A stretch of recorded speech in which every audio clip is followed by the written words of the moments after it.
What's up, guys? I just wanted to tell y'all a story tonight. I've heard this story done before, so maybe I won't get in trouble for copyright. But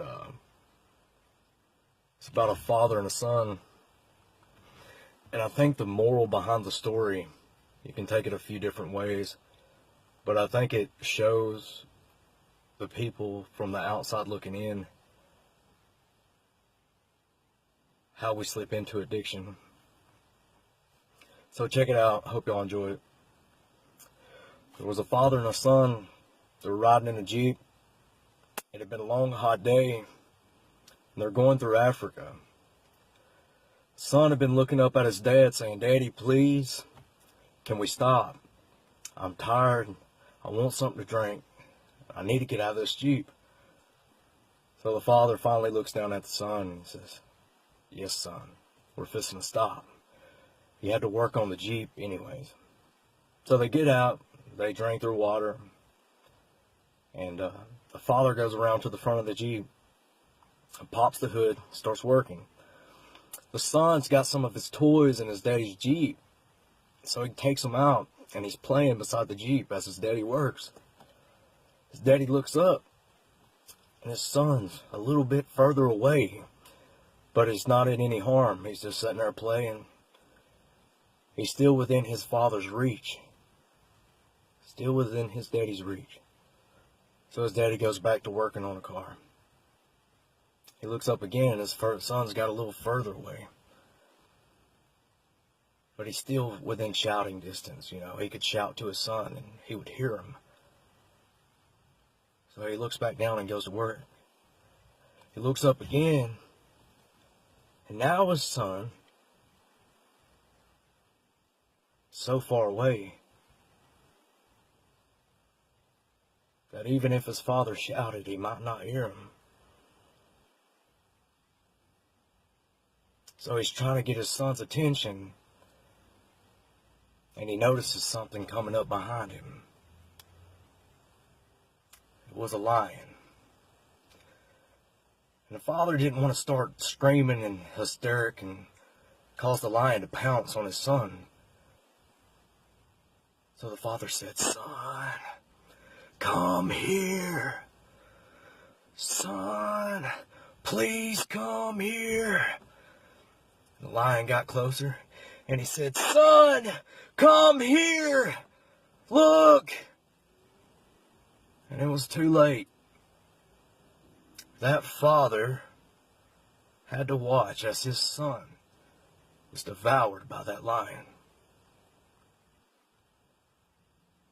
I feel that's exactly how a lot of addictions start.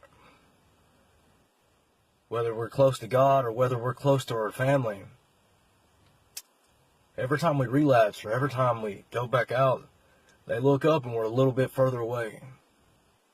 And they're still hollering and screaming and kicking and fighting. And then we go back out again, they look up and we're further away. And now they're a little pissed off and they're screaming and fighting. And, why can't you stay sober for your kid?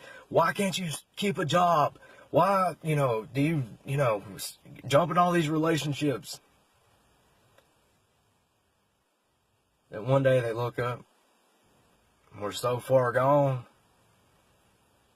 the only person they can talk to is God.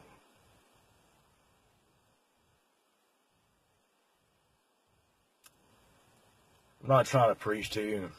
I'm not worthy to be a preacher. But if you believe in God, you gotta believe in the devil. Can't have one without the other.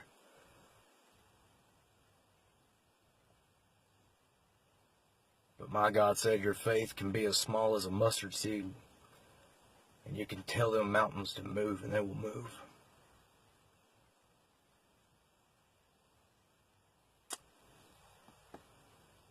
I hope y'all can share this with somebody.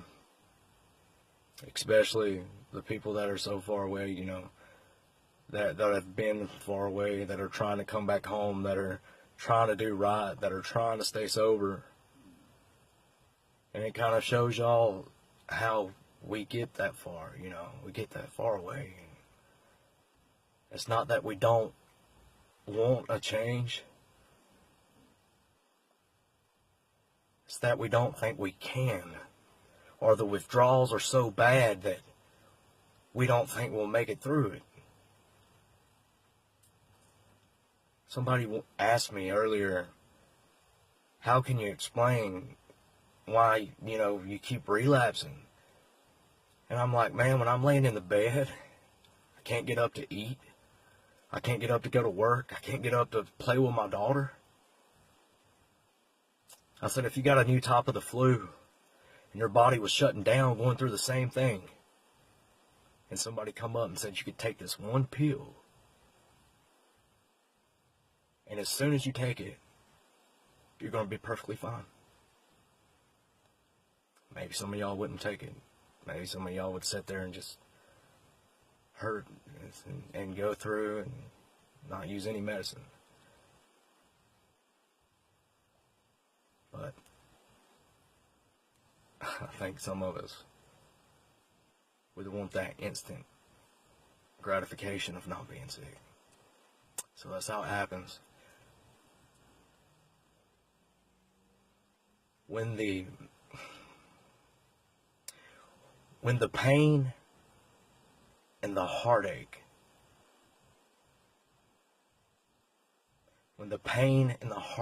become greater than the fear of changing, when they become greater, I only think then we change. And it's sad that it has to get to pain and heartache and sickness. But maybe that's what it takes to overcome that fear of change. Alright, guys. I didn't mean to make it 7 minutes long, but some of y'all are probably still here with me, some of you ain't. But I love y'all, man. Thank you for everything. Be cool.